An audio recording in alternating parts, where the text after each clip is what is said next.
What's up everyone, class 24 here today.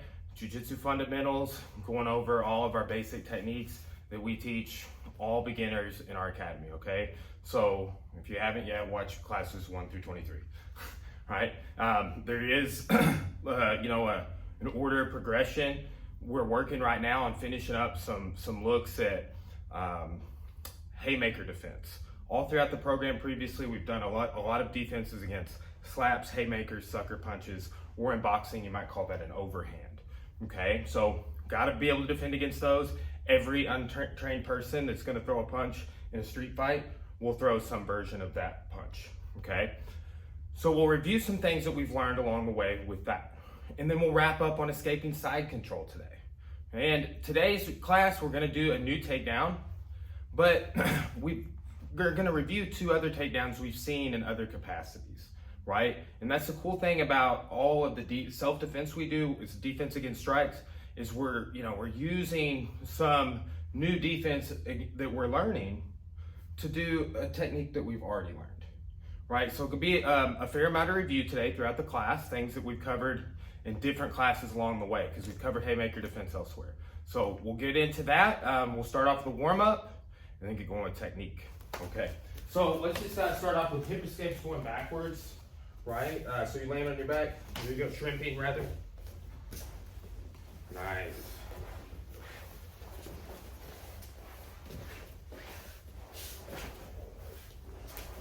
Good, and coming back going forwards. Yes. Nice, slide your hips along the mat. Slide it, nice. Invert that heel, forward at an angle. Good.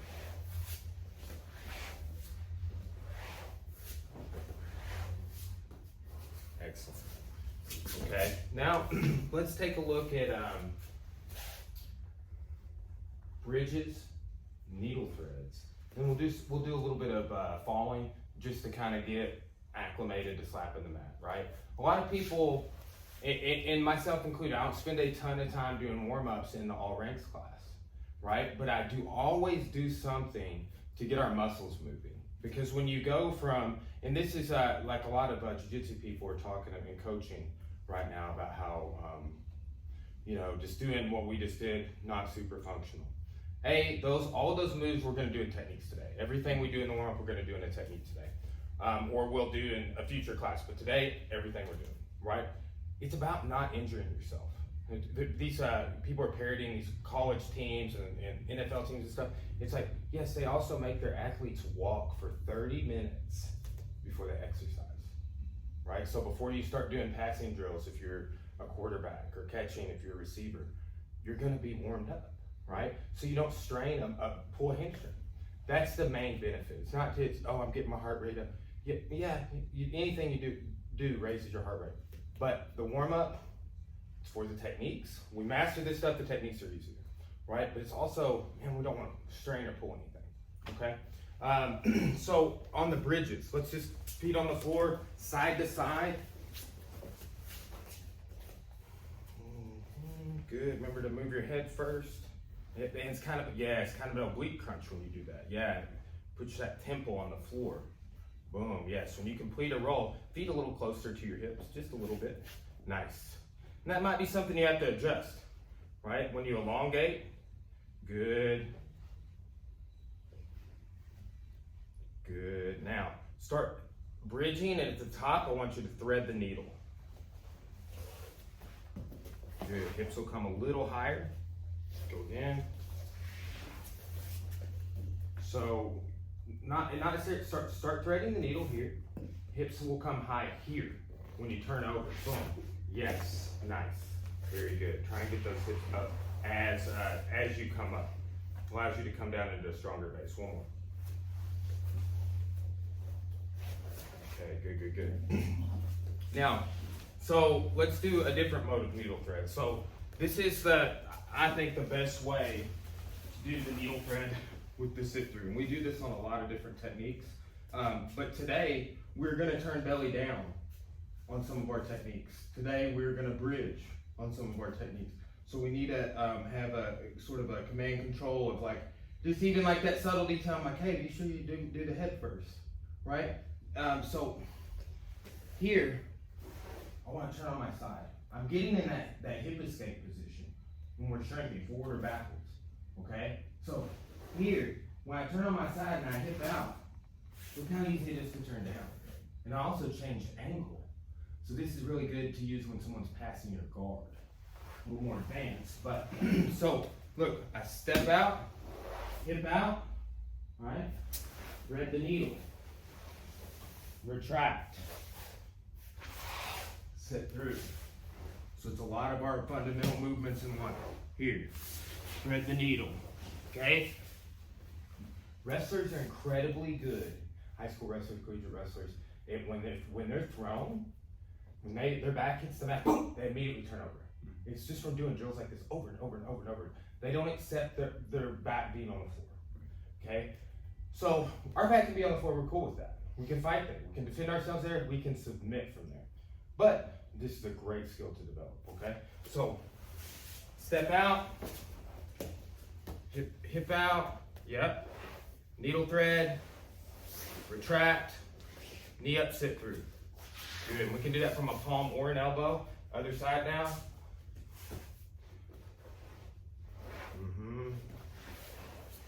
Retract. Good.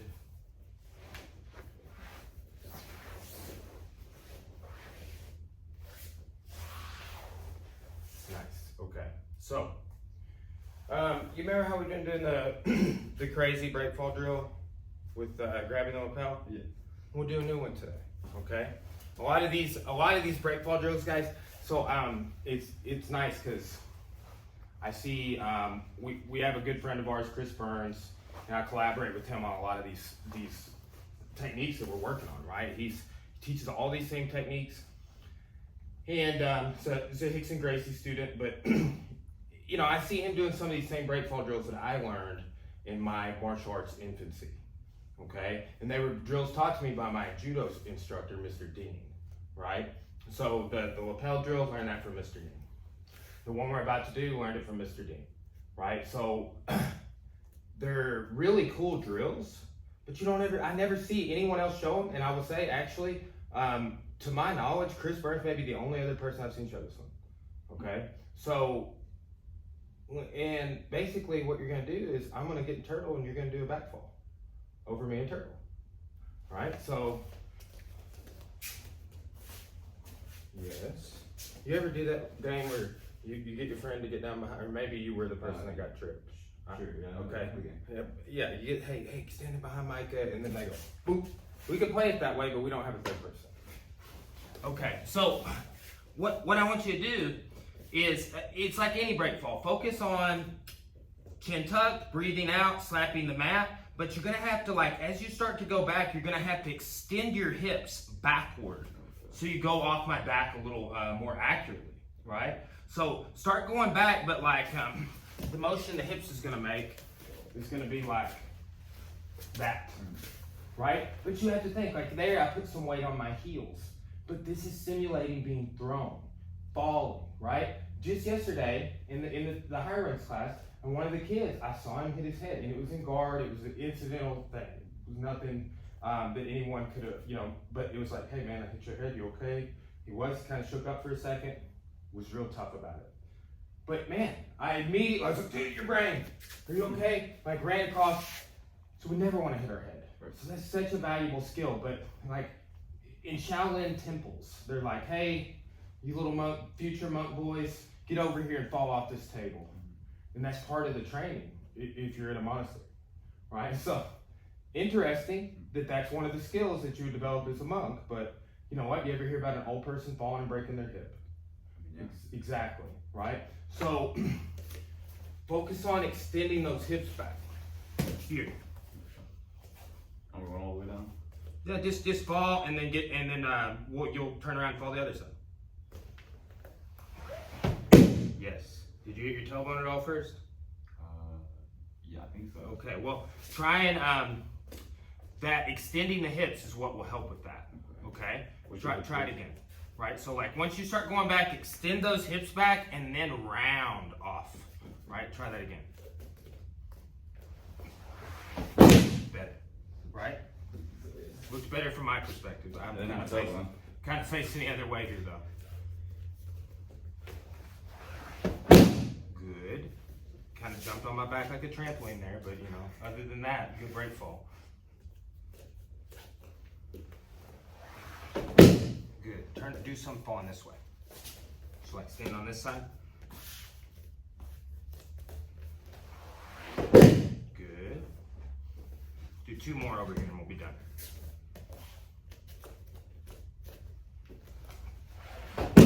Good. 1 more.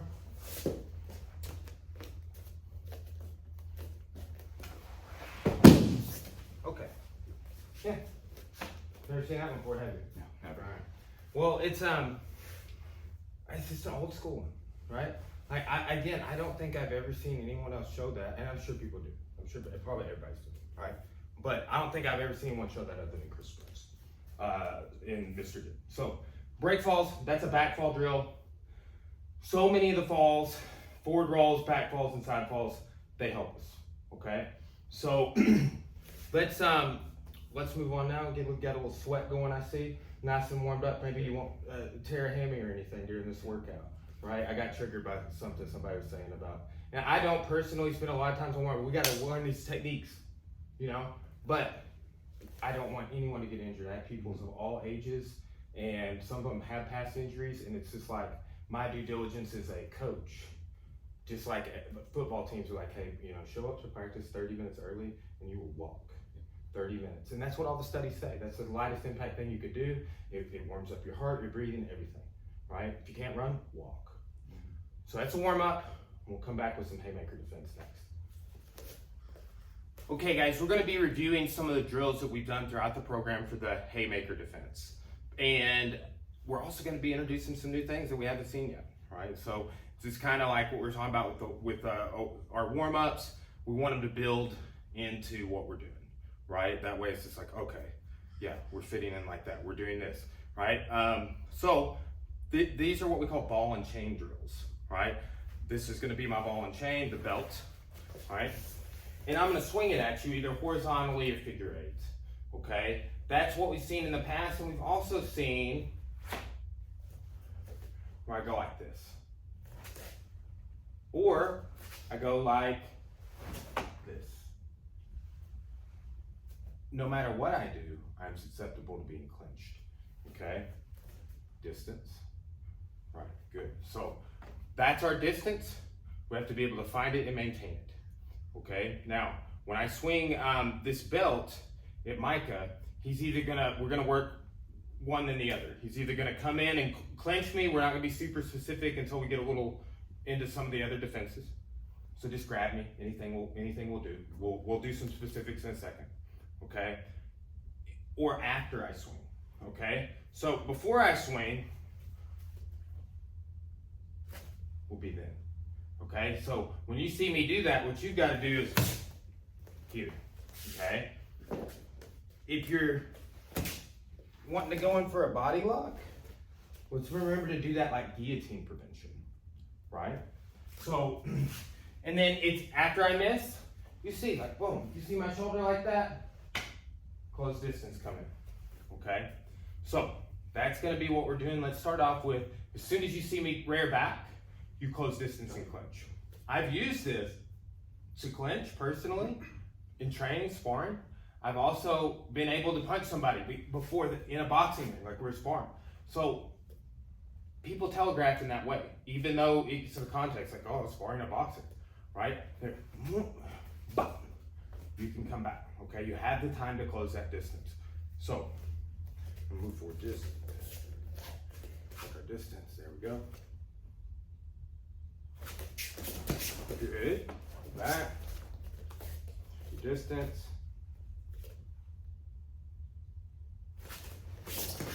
Good, as soon as you see me move.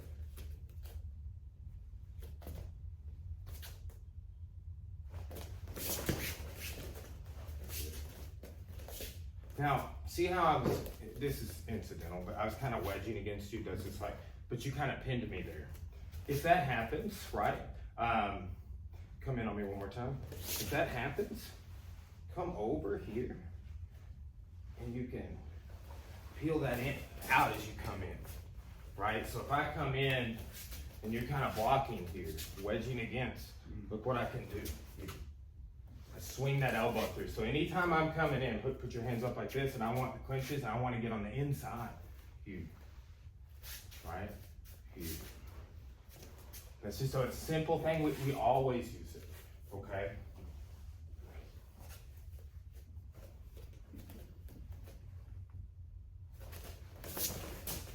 Good, yeah, swing it under. Yeah, there you go. This is that crook of my elbow where you'll find the space. All right? Don't elbow me in the face on accident. Accident. All right? Again. Check your distance.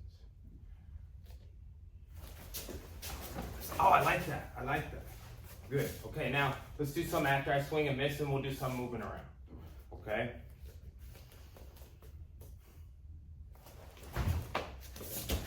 A little bit of delay. As soon as it passes you, I want you to start coming in. Like as soon as it swings past the center line, that's all you. Here's why too. If you're late, watch what can happen. Come in. Boom.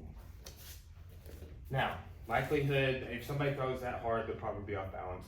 But I've seen that happen in UFC fight a couple of times, right? Once with an elbow, once with a back fist. So somebody swings really big and you're late and they see you're coming in, and what? They can come back. So I would rather you come not early, on time. It's right when I pass your spine, right? So like, right, not now, not now, not now, not now, not now, not now. Now, boom. Look, I'm not gonna be able to rebound off that timing.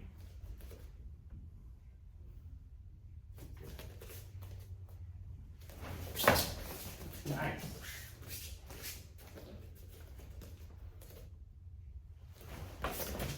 Good. Very good. Okay. Yeah. You had my back. You know, I know I kind of came under, but you had my back. That was good.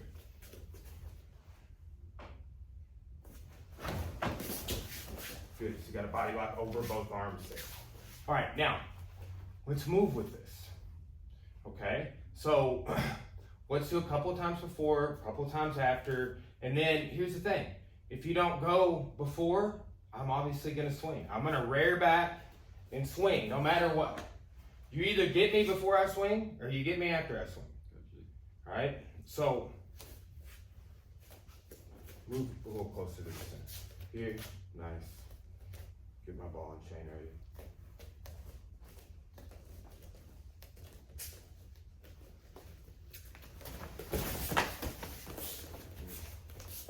I know. I kind of came down 45 and it eluded you just barely. But I mean, yeah, you know, whatever.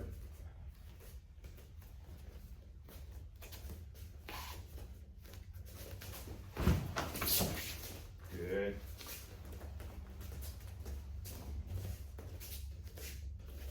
Start moving back.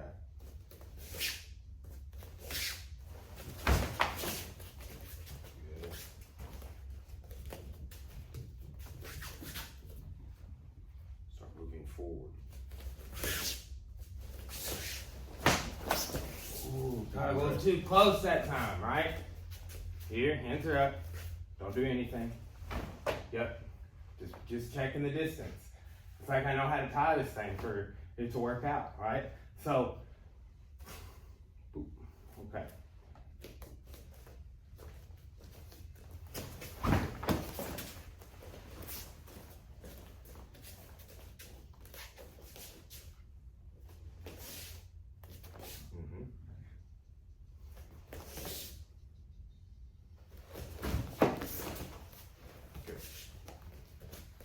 Even though you were scared, it was good. Good. I think I got a little close. It's all right. You weren't facing the camera. Only I saw it. Right? But here's the thing. You know, and I'm using his terms on some of this stuff. But Chris Burns, yeah, taught seminar here. He's come back here in a few months. Good friend of mine. He calls these flinch drills. You know what question almost every fighter I've ever had is asked me? And if they just train and spar long enough, they'll ask, hey, how do I not flinch when I think they're gonna hit me? Because they don't always hit you, and you learn that lesson. And you're like, oh man, I flinched and nothing happened. Like, well, something would have happened. To get you thinking critically about it, right? So there's ways that we can overcome that, but just doing these types of drills where it's like, and just staying with them. Oh yeah, if somebody's swinging at me, I know not to overreact. I know not to underreact. I'm conditioned to where I can keep my eyes on the threat, the danger, you know? So it's a cool little drill. Flinch drills, ball and chain drill. When I do it like that, oh, you don't want to hit you, right? So I'm trying to get you to flinch. So they don't think it's a deficiency. It's by design, right? It's just a fun little game. Okay, so let's go over some ways to defend against the overhand. First, let's just like how we are right here, right? I'm kind of in your face a little bit, and remember, if there's some different guards. Like here is, I'm determining what's going on. I think there may be a threat. Here, knuckles at the eye line, right there, but not blocking my view. Here, a triangle with my, it's like a sight, right? When I look at your whole face here, your nose, everything. So I'm here, right? Now, if you do an overhand, what we have to have, put your hands on my chest and push, is forward distribution of weight. Now, not too much. It's not going to be like this, right? Just so. Weight's in the balls of my feet. If you let go pushing, weight's still in the balls of my feet, but not too much, right? So just think about weight distribution, because you don't want that overhand to knock you sideways or backwards, okay? You're coming with the overhand, here. See it? My weight's forward and you can feel it, okay? Now, if you come with that side, here, same thing, boom. And I can step in either side, or I can stay square stance and lean.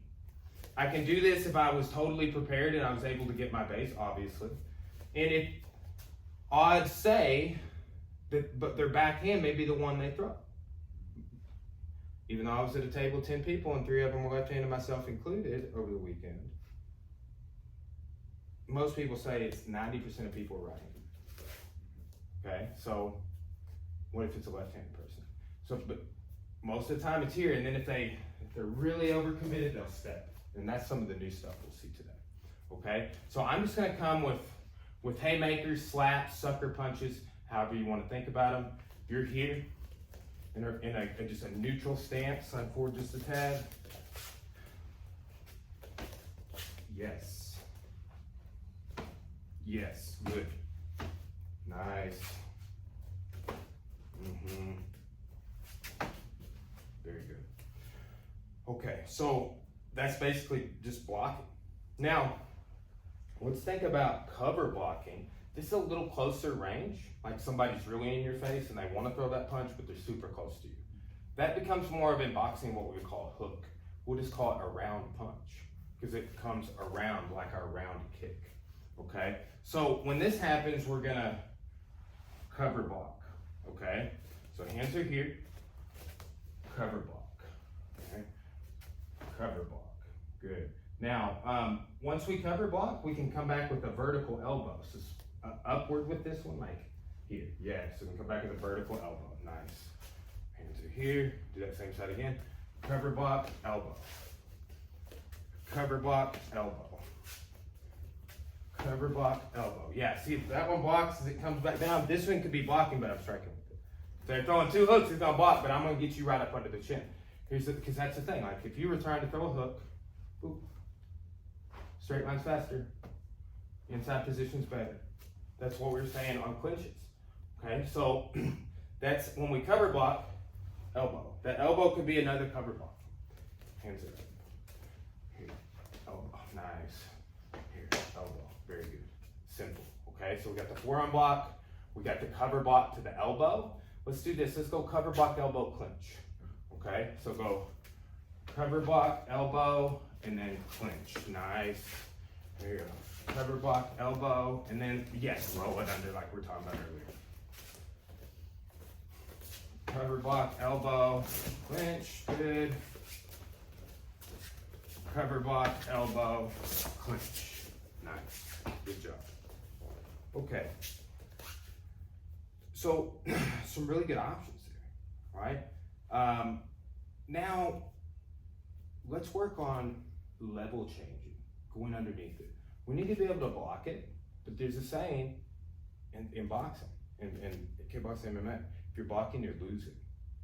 We will block, hit, clinch, right? Sometimes the strike is gonna happen, and you see some, like the forearm block, so like a little further distance, you're getting closer to me. When you're closer to me, I'm definitely clinching you, right? But then there's also like, I was able to just evade it, to use head movement and body movement to get out of the way, okay? So with that, give me this overhand, just like that, overhand. Give me this one. So I'm just stepping, going under, and because my hair was long for so long, it stands up right here. I felt your arm do that on the underside of your gi sleeve, right? Which is good timing for me. If I go way far down, it's time to come back up. Time going down and time. So I want to just go right as low as I have to, okay? If I go too low, you might also be able to drop weight down on me, okay? So when this, if I'm square stance, I step. If I'm already 4-point stance, I step, okay? Go here, other side. And see how I'm grabbing that hip bone? And I secure the rear clinch, okay? So let's just weave under, start with square stance. Weave under and clinch. Good.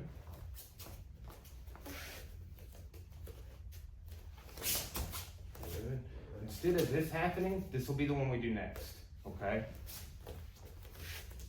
That happens more so after we block. Step here, okay? But don't turn. Watch here. Do this. See, look how I'm already there.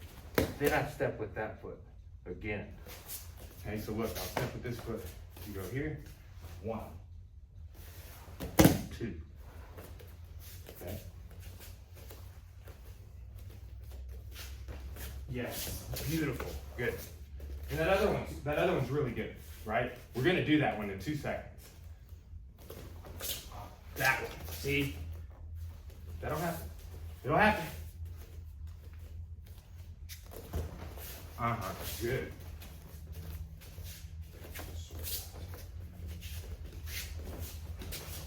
Do it again. That's all right.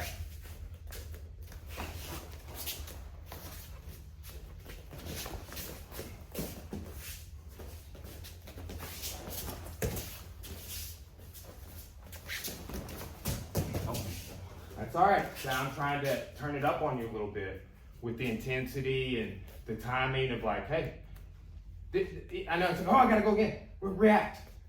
That's what we're trying to train, right? Like if we had to get in a street fight, it would just be like, oh, Steve's coming. I was like, well, wasn't ready for that. Like, it will be that way. So we train that way, okay? And that's kind of the escalation of this drill is you stay there, whatever stance you want. If you want to be here, that's fine. Yes. See, like when I miss, I lunge over like this. Get back in the middle. Yes, good. Yes. Nice. Okay. Now, as we saw, let's look at this one both ways because it was occurring naturally. And here's the thing: we either step one foot or the other. You know, one. Each had their context, both effective. Okay, but with this, it's I usually do what the one that we were confusing it 2 or 3 times off the block. Okay, so if you throw the overhand, boom, right, and then you're like, oh, I wanted to punch this guy, but I can't. Then you start trying to grab my head and get your hands together. Like that, either way is fine. Boom. And I go around. Let's say you tried to grab that way. Boom. So I just use those elbows to evade. Okay, so we'll do it off the block and we'll do it off of, you know, hey, you just kind of step the opposite way and that's fine. Those are the 2 main ways to step. Okay, so here, boom. See how I'm trying to do that? Right, I'm like, oh, I'm gonna collapse. So you gotta, if you stay there, it'll start getting weird, right? I will start collapsing maybe. You gotta move around it, okay? So here, yes, exactly. Yes. Okay, so let's say you were trying to step in for side clinch and I swung at you, which is kind of what you're doing over here, right? Like I was coming here and you were stepping like this. Yeah. Okay? Same thing here, but that protects here.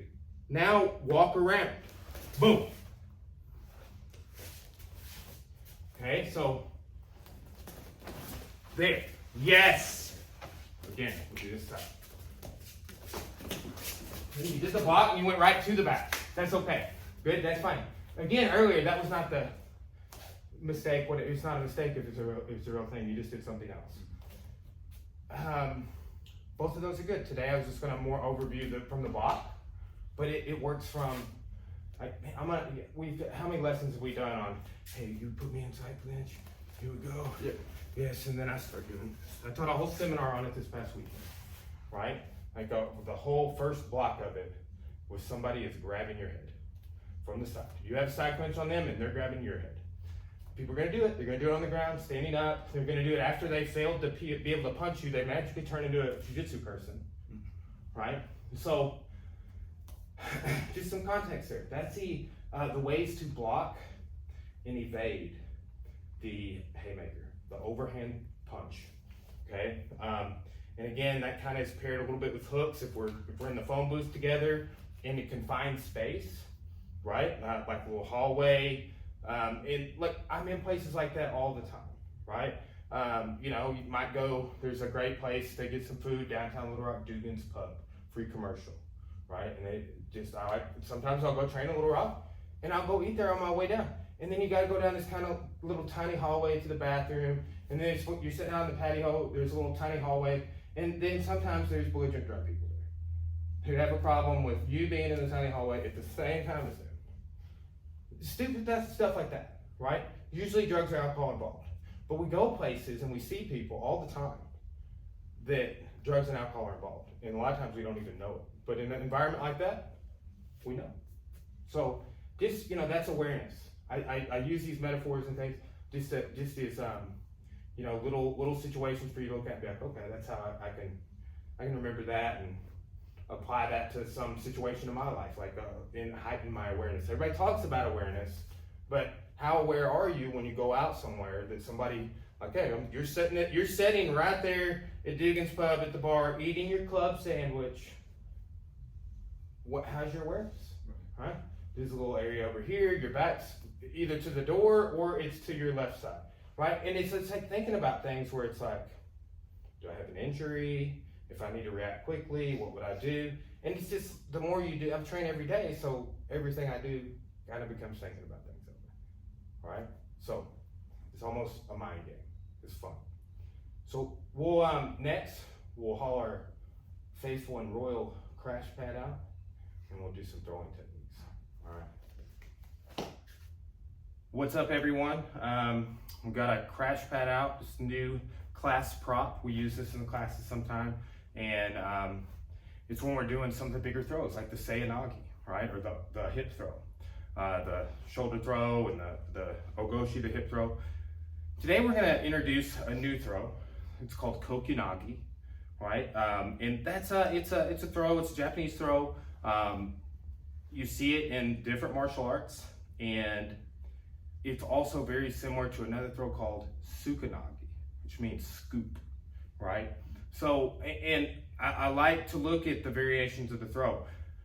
What makes this special is that I am intercepting somebody. A lot of people call this a gravity throw. I'm intercepting your momentum and using your momentum against you, okay? So, Kokunagi. Then we've seen outside leg throw from a couple of perspectives. That's Osoto. We'll look at that as well, and then we'll look at our hip throw. And all of this is from the lens of haymaker defense. Okay, so it's what we've been reviewing here recently. So we're just going to use that. We could do these other ways as well. We've seen some of these throws other ways throughout the program. Okay, But we're here and we're thinking about overhand. We'll start with the outside leg throw. I'll do outside leg throw. I'll do ogoshi. You have the best command of those two. And then I'll show kokinagi, and then we'll walk you through all three of them, okay? Kokinagi is going to be done with like walking momentum, or like somebody's, I've talked about this in other classes. I've seen somebody walk across the cage and go, wow, and knock a dude out I knew, right? And like we still talk about it. Like, remember when that redneck guy did that? We're not calling him redneck, like the name of the gym was Redneck Fight Club, okay? Right? It's not like I'm like personally attacking him. That was the name of the gym he trained at, okay? And they were tough as nails. So, and they do crazy stuff like that, and it will work, right? Just like you almost can't teach that. It's like, but here's a great way. I mean, here's self-defense simulated against it, okay? And you know, this is stuff that, like, man, we probably should have been in the fight training for that guy, you know? Anyway, so we'll go over those and we'll walk you through them as well. Okay, so from here, if you go with this overhand strike and I block here or cover block, I can do this from either one. Go again, cover block. When I come over, look how I'm transferring weight to this leg. Now I'm gonna come down and I can throw. Okay? A little awkward getting up like that. All right? So go ahead and throw your strike, a cover block, and then I sink down over it. Do this side, okay? Cover block, and then look, here. Okay? Now, this hand is going underneath, okay?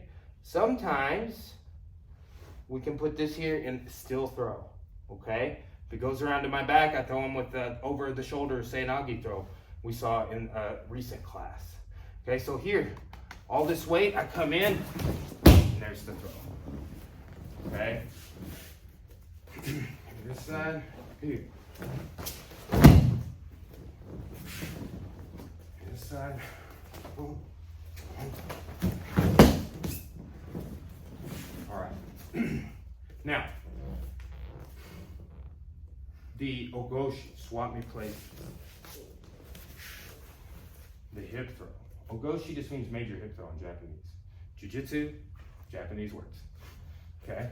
So, with this, when you were striking, I was attacking on the side you were striking.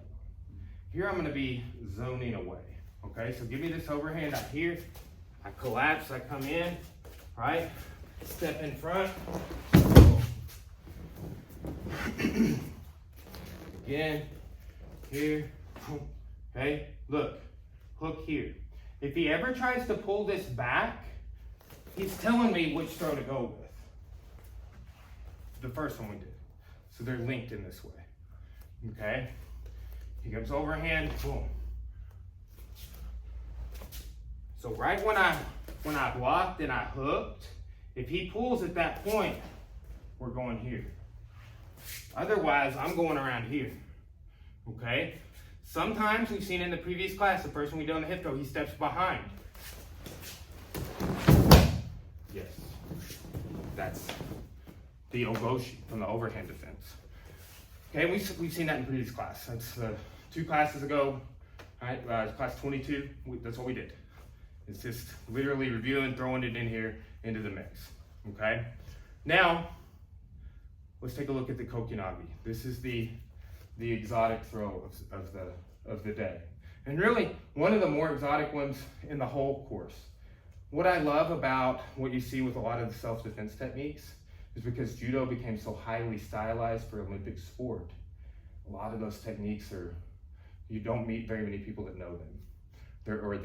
They've fallen into disuse because you can't do them in the tournament anymore. It happens. And some of those techniques stay over in Jiu Jitsu as it evolved out of Brazil. So it's very interesting in that regard. Now, this is one of those techniques. Kokinagi is an Aikido term, right? Tsukanagi is the judo term. And we're just calling it a gravity throw, right? It's what Hickson Gracie calls it. I've heard other people call it that. It's a gravity throw.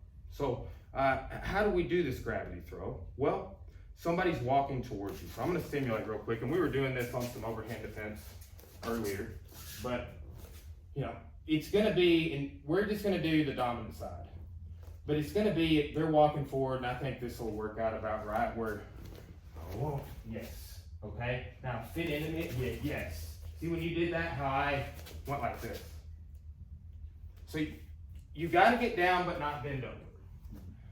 And you've gotta get down and fit your hip in. So they can kind of keep going over your back a little bit, but you can't bend over like this. It is a very akin, grab me from the back. Okay, put a leg in the center so I can float around. Put one leg in the center. It's like this. See how that's hyperextending your knee, right? Boom. It is akin to that base here. I'm in a good enough position that you're not gonna put all your weight on my back and make me bend forward or you know, injure my back or hamstrings. It's not gonna be that, okay? You can do, the highest level is doing this without touching the legs. Touching the legs is fine. That's the more the judo method, right? There'll be times when we're here. That's the same thing, different context. So let's look at it from the overhand, and as the person walks in, we're going to throw, okay? I'll go first, and then we'll just kind of, we'll get you on this one, and then we'll review the other two also, okay? So check our distance on walking there, make sure our pretty close. Start with the other foot forward first. And then step and swing there. Boom. Yes, right? Start with that other foot forward first and slide back up to it. That's about where I was at. Okay? Here. This. Now, that's the fitting. That's my base. I'm mobile, right? I'm going to use my elbow a little bit as I connect and lift my hips. Just like that. And again, it's a momentum throw. Doing it from pause like that, it lessens it. It lessens the understanding of it and everything. But it's just one of those, it's, you know, you have to teach it in some segments to get people like, hey, no matter what, I need you to keep walking and swinging at me, right? And that's kind of the idea. Like if I miss the fit in entirely, then we can reset. But that's kind of, you get the distance down, pick your side that's like, okay, 90% of people are going to be right-handed, swing at me that one with at me with that one first. Go back. Come on.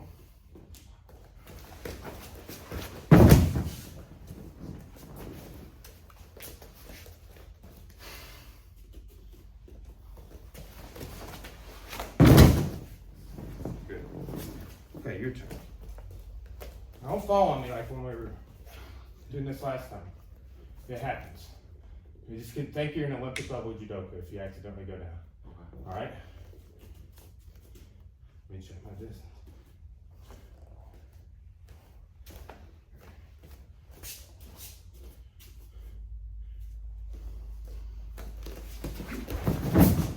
Hey, oh, this is good. Look, stay there. Step over the mountain. Yes. If you're gonna follow me, reverse chest is the way to do it. You know what I'm saying? Here's a side, and while we got this crack cut out, luckily for you, that one I just talked about here, boom. I'll get here, and then sometimes I can't lift the person. Maybe they're Joel. Watch, grab. And that's where you ended up. So like literally, I teach this in this class. Later. The last time we go through back control, we'll see that. Okay? I got to learn that for the first time from my friend Jack, and I already knew Sukanagami, but I hadn't seen it from there. Okay? So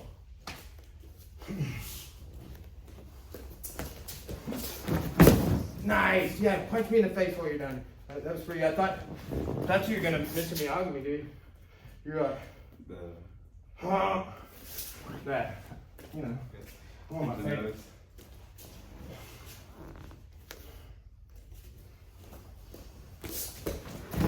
Oh, dude, that was beautiful. That was beautiful. Good job. Okay. Now, Osoto.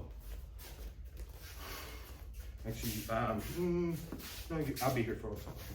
So you cover block and sag all that weight down. We talked about this in several of the classes, right? No elbow on this one, just go straight into it. Here, boom. So cover, and then over as you come in. Cover. Good. So, hook, boom. Like that, as you come in. See how all your weight is here, so all I have to do is that.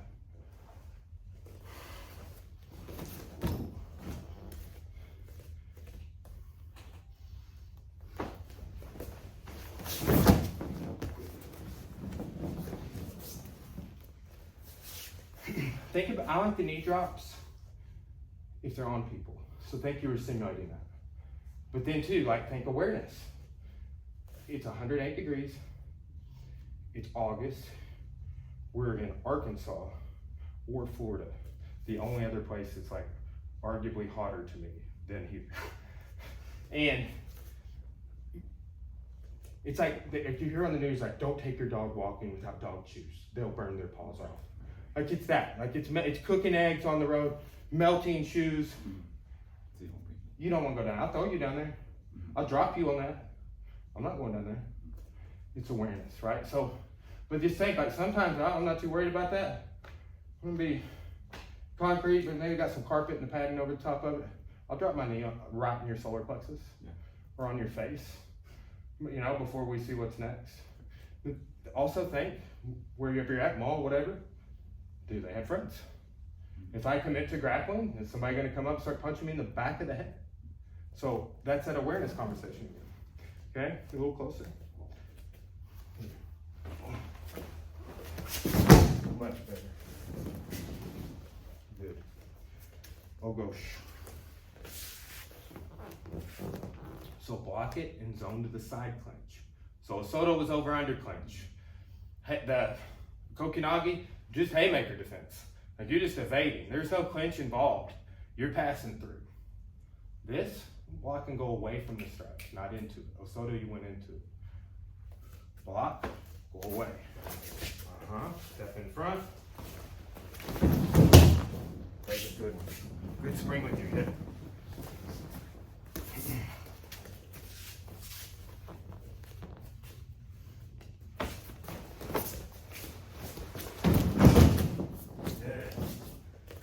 Yes.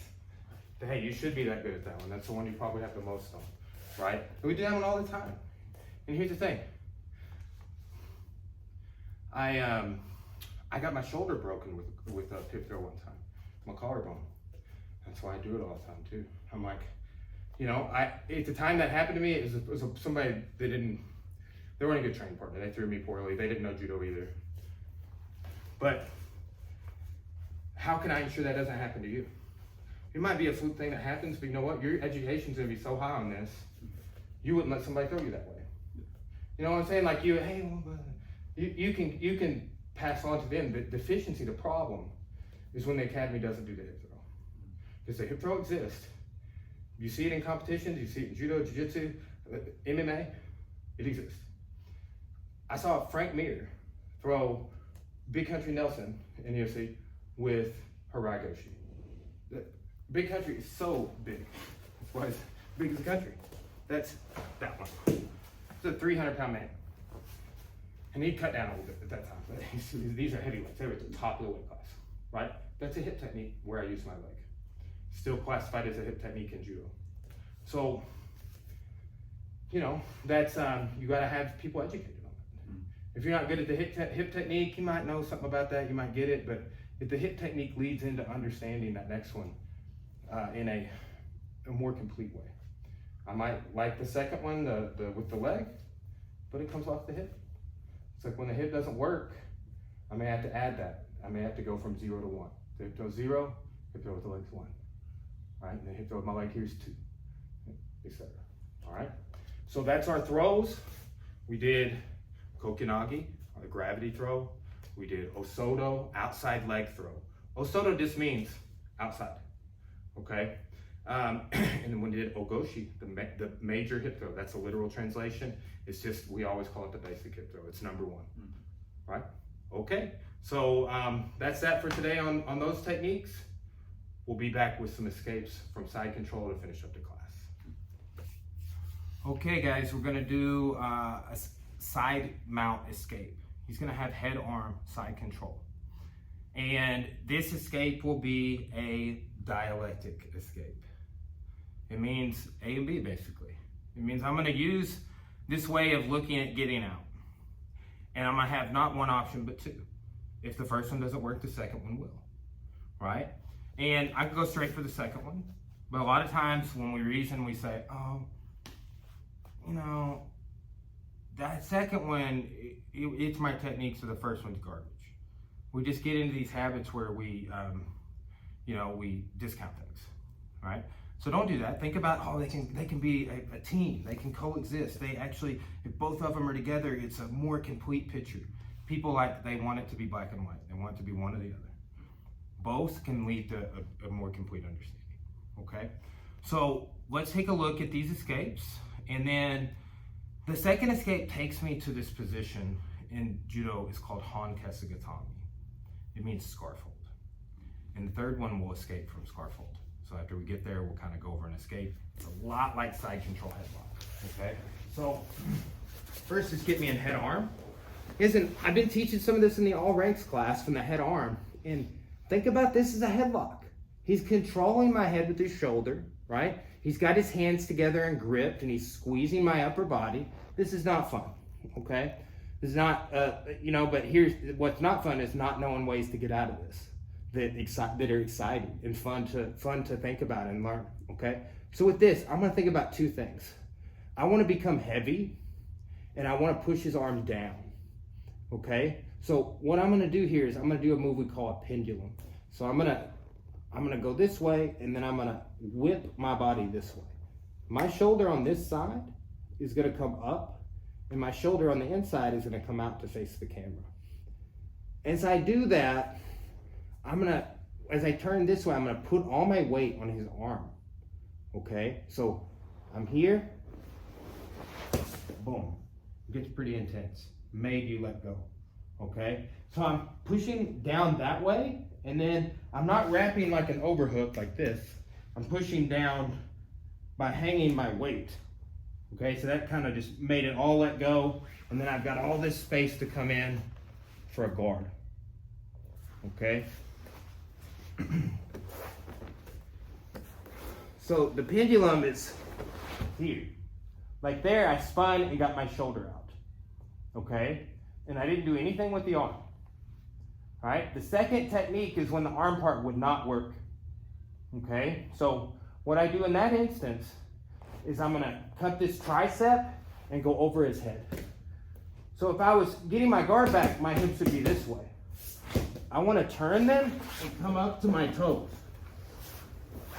And then I sit through. And this is Kesagatami. Okay?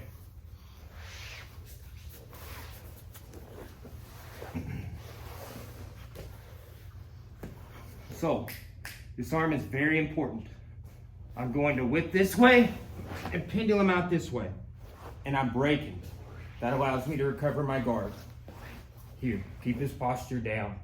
I've got this arm isolated. We know the Kimura, we can attack with that.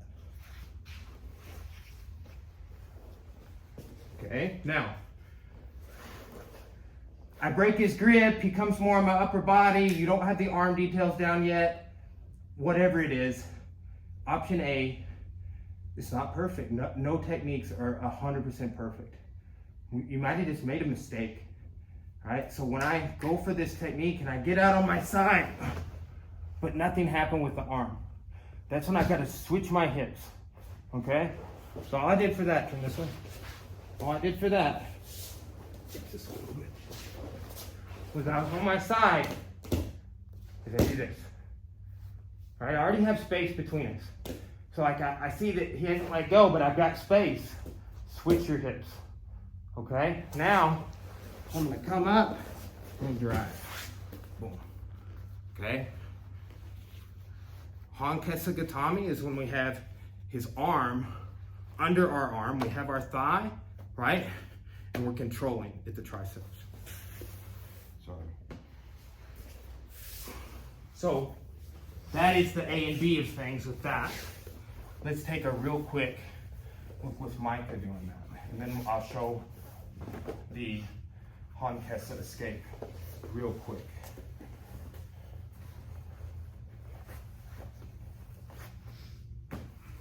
Turn this way. So here, so yes. Now, yeah, that's gonna be the first one. So, pendulum, like lock your legs that way, and then spin and get your shoulders. Get on your side. Good. Now you're wrapping my arm. Be straighter. And then, yes, see, and now push down and down. Down and, yes. Now replace your guard. Nice. Good. Now, see, I'm making this hard for you, so move your hips. Shove, yes. Remember how we talked about how to clear hips? That's very good. You just, oh, yeah, that does seem like a problem. And it's not anymore. Okay, again. So, yeah, a little straighter arm. We'll do the first one again. Pendulum. Yes, good. Now recover your guard. Nice. Now let's do the second one. That's where you can get your payback. Okay, get on your side, pendulum. Okay, now grab that tricep, switch your hips. Come up to your toes, like that mountain climber position. And then drive forward.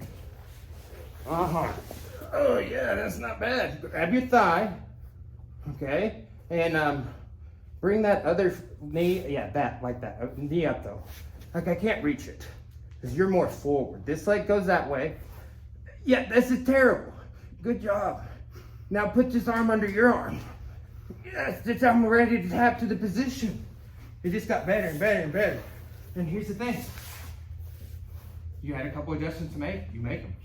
I coached Justin somewhat recently to make those adjustments and get this. And it was actually a few months ago, but it's just like he didn't have it, and just like you, just say like, hey, do that, and then tap.